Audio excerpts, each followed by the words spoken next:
Religião no Brasil Colônia é o tema de hoje do canal Pincel e Teclado.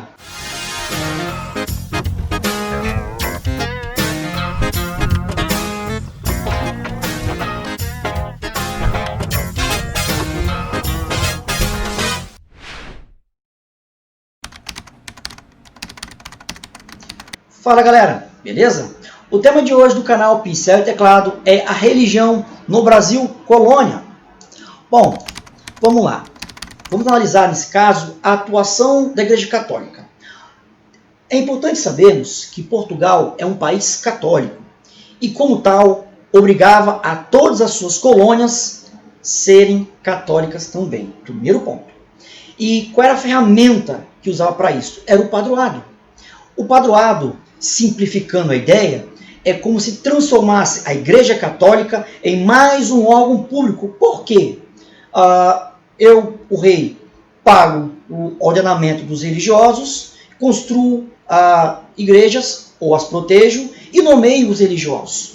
Então, por meio do padroado, institui-se os direitos e deveres entre o rei de Portugal e o Papa, ok? Então vamos para os deveres. Garantir o catolicismo em terras portuguesas. Então, todo novo território conquistado por Portugal, ou os territórios já pertencentes a Portugal, tinham que ser obrigatoriamente seguir a religião católica. Ponto final. Outro dever, construir igrejas e remunerar religiosos. Bom, quem paga o salário, vamos dizer assim, né, salário. Quem paga o salário dos religiosos é o rei de Portugal. Então, não vinha da própria igreja, vinha do rei de Portugal. E os direitos, nomear bispos e criar dioceses e recolher o dízimo. Então, simplificando novamente, é como se na prática a Igreja Católica fosse mais um órgão público da coroa portuguesa. Próximo ponto sobre esse período e esse assunto é o poder da coroa. Como é que a coroa controlava, fiscalizava, administrava essa relação? Por meio das ordens religiosas e militares. A mais famosa é a mesa de consciência e ordens. Tá? Por meio delas, o rei de Portugal fazia as nomeações, indicaria quais paróquias, quais padres ou quais bispos iriam ficar, quais bispados surgiriam. Tá?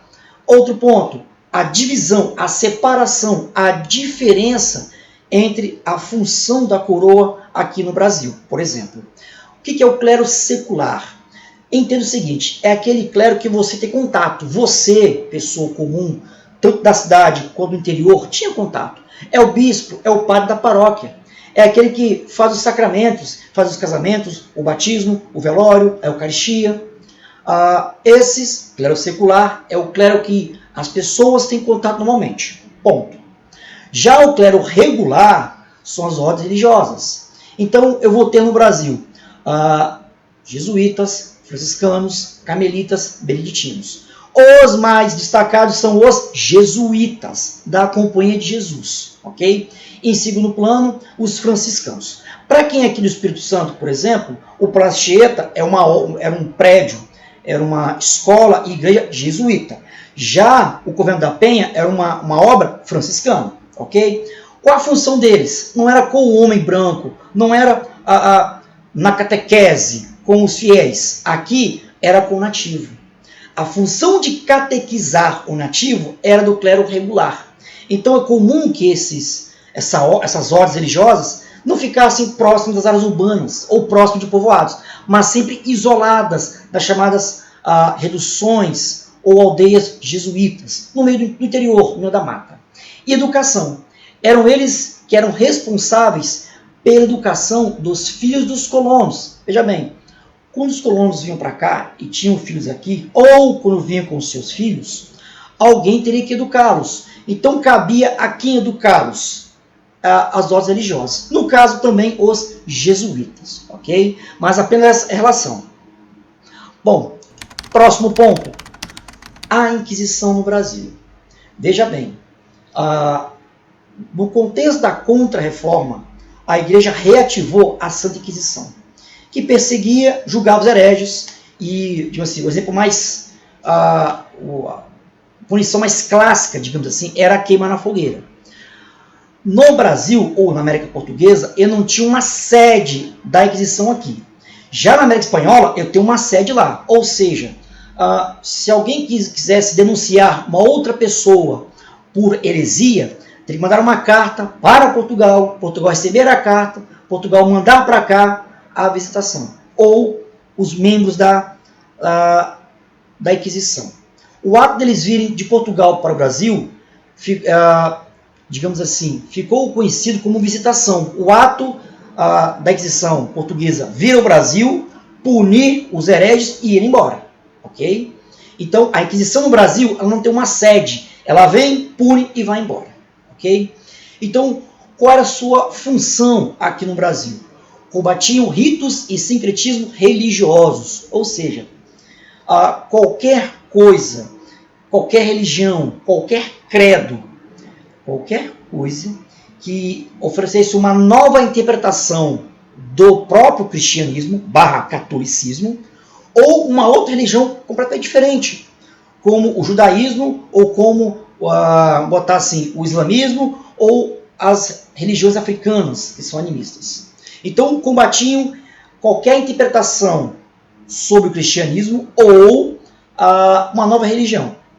Perseguição aos cristãos novos. O que acontece? Os judeus tinham dinheiro, mas por não serem cristãos, não conseguiam fazer contratos para extrair algum produto, nesse caso a matéria, o pau-brasil daqui do Brasil.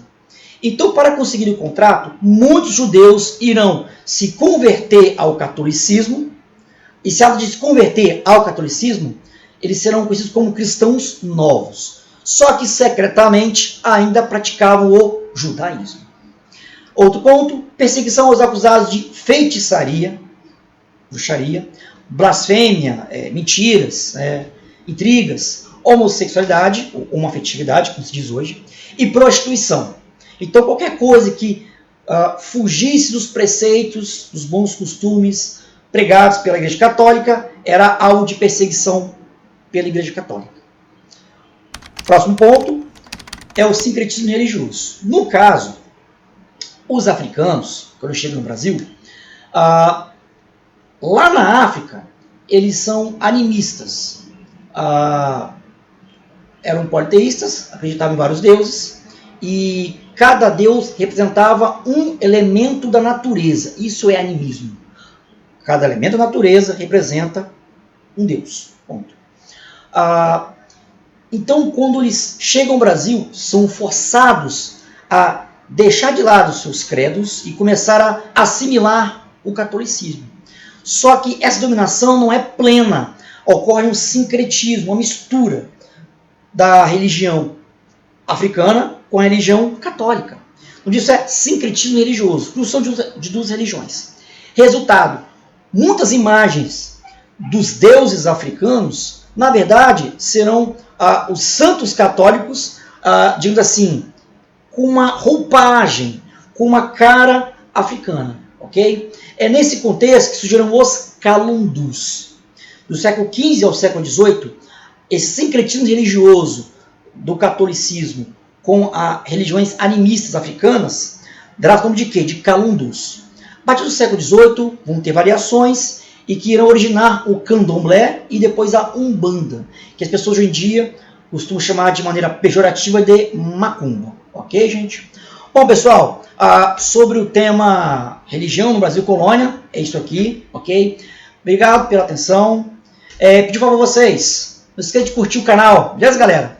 Bom, e fica aí, pincel e teclado, aqui o conhecimento é o nosso assunto. Valeu, fui!